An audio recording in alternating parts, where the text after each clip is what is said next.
歡迎嚟到懸疑檔案。Amber Alert 係一種專門針對兒童綁架案嘅全國緊急警報系統。當確認發生兒童綁架案嘅時候，呢套系統就會啟動，透過電視、電台、手機信息同埋電子路況標誌等途徑向大眾發佈綁架案嘅消息，希望可以盡早揾到失蹤兒童。警報內容通常包含咗被綁架者嘅描述、綁匪嘅描述、綁匪車輛嘅型號同埋車牌號碼等。呢項起源於美國嘅警報系統，自1996年啟用以嚟，至今已經成功協助警方救出咗1186位兒童。然而 Amber Alert 嘅出現並唔係偶然，佢嘅背後其實有住一段令人感到心酸嘅故事。1996年1月13號，今日嘅天氣晴朗，涼風陣陣，係一個非常適合踩單車嘅好天氣。呢一日，9歲嘅 Amber 同埋佢5歲嘅細佬 Ricky 嚟到咗公公婆婆位於德州阿靈頓嘅屋企度。下晝3點10分左右， Amber 同 Ricky 好開心咁出門踩單車。雖然佢哋已經唔係第一次出門踩單車啦，但係喺臨出發之前，公公都係耐心咁叮囑兩姊弟要一齊騎行，互相照應，唔好抌低對方單獨騎行。兩姐弟通常只會喺公公婆婆屋企嘅呢一條街道上來回騎行，並唔會走去其他地方。途中 Amber 發現咗隔籬街道有一間廢棄嘅雜貨鋪，雜貨鋪嘅停車場好大，可以令佢哋來回穿梭，盡情咁玩。Amber 提議佢哋一齊去到停車場踩單車，但係 Ricky 唔想俾公公婆婆鬧，所以就拒絕咗。於是 Amber 獨自去到咗停車場，佢喺嗰度玩得不亦樂乎，不斷咁喺停車場來回穿梭，而 Ricky 就選擇堅守原定嘅騎行路線。3點18分，一架黑色嘅 pickup 停咗喺停車場之後，一個男人落車將 Amber 喺單車度拉咗落嚟，並將佢抱走。Amber 即刻大嗌，並不斷用雙腳踢嗰個男人，可惜都係冇辦法掙脫逃跑。嗰個男人將 Amber 抌咗入架車，就離開咗現場。呢一切咁啱俾住喺雜貨鋪後邊嘅一位老爺爺見到，於是佢馬上報警。警方到達現場之後，只係揾到咗 Amber 嘅粉紅色單車，並冇發現其他嘅線索。報案人係一位78歲嘅退休警員 Jimmy， 佢表示綁匪係一位20-30歲嘅白人或者係拉丁裔男子，身高矮過6尺，中等身材，有黑色或者係啡色嘅頭髮。另外，佢亦都清楚咁描述咗綁匪嘅 pickup 型號同埋特徵，並話咗俾警方知佢嘅逃跑方向。於是警方馬上展開咗搜查行動，並發佈咗尋人啟事。可惜一直都冇發現 Amber 嘅蹤影。1月17號，亦即係案發嘅4日之後，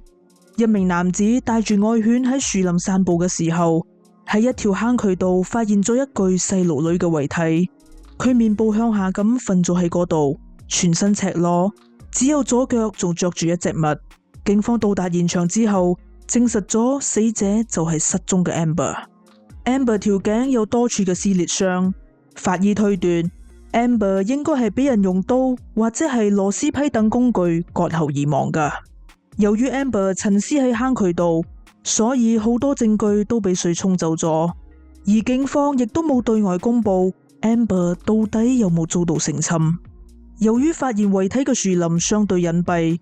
而佢距離 Amber 被綁架嘅停車場只有唔到8公里嘅距離，所以警方相信兇手應該係非常熟悉附近嘅環境同埋地形。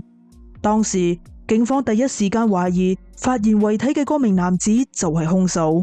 不過最後都係證實咗佢同案件無關。Amber 被殘忍殺害嘅消息震驚咗成個社區，大家都為 Amber 嘅遭遇感到痛心，紛紛指責兇手冷酷無情，並對家屬表達咗同情。當時有超過1000人出席咗 Amber 嘅喪禮，一齊送別呢位嚟唔切長大嘅小天使。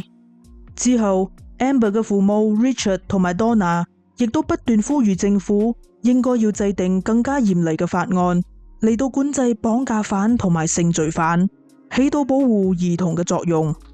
1996年10月，國會通過咗 Amber Hagerman Child Protection Act， 呢項法令加重咗罪犯嘅刑罰，並規定所有嘅性罪犯都必須被登記。一位嚟自德州嘅媽媽戴安娜喺案發之後就一直跟進所有嘅新聞報道，佢非常心痛 Amber， 佢認為每當有天災發生嘅時候，大家都會收到警報，點解發生兒童綁架案嘅時候唔可以照辦煮碗？於是佢聯絡咗當地嘅一間電台，並建議警方應該同媒體合作。警方喺收到兒童被綁架嘅消息之後，可以通過電台嘅幫助，向大眾發佈兒童被綁架嘅消息，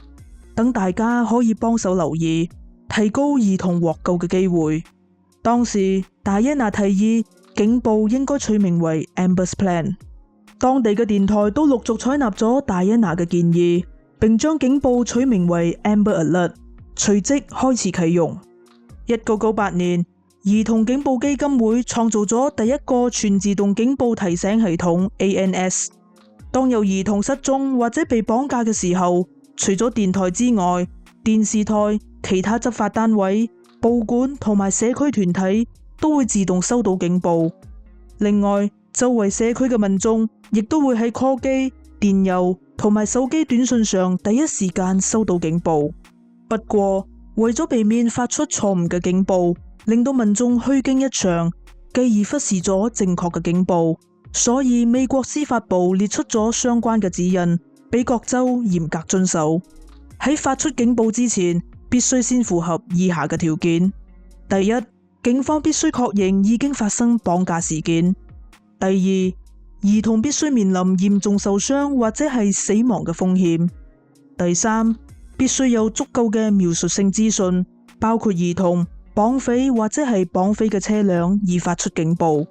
第四，被綁架者必須係17歲或以下嘅兒童。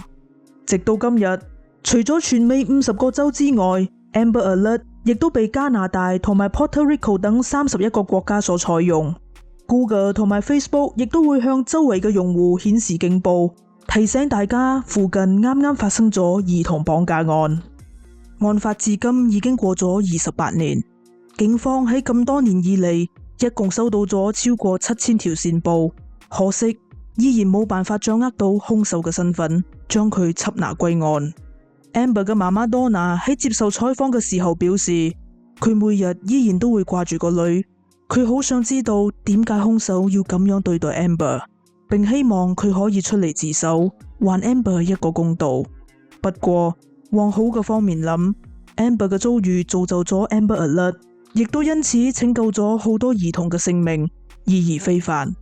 佢就好似天使一樣守護住其他嘅小朋友。Donna 非常以佢為榮。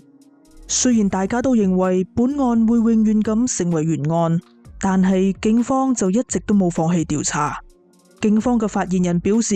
佢哋相信案發當時一定有其他人見到或者係聽到啲乜嘢，但係就因為驚，所以先至冇及時挺身而出，或者係向警方提供線索。警方嘅報料熱線依然仲運作緊，並呼籲知情人士可以提供線索。事實上，警方喺2021年曾經對外公布，佢哋掌握咗兇手嘅 DNA 證據，並希望可以透過 DNA 族譜生成技術帶領佢哋揾到兇手。但係直至今日，警方依然冇公布 DNA 族譜嘅生成進度，並拒絕透露任何相關嘅信息，因為呢個係一個只有兇手先至會知道嘅信息。佢哋唔想有人提供虛假嘅自白。不過警方有信心，Amber案最終一定會水落石出。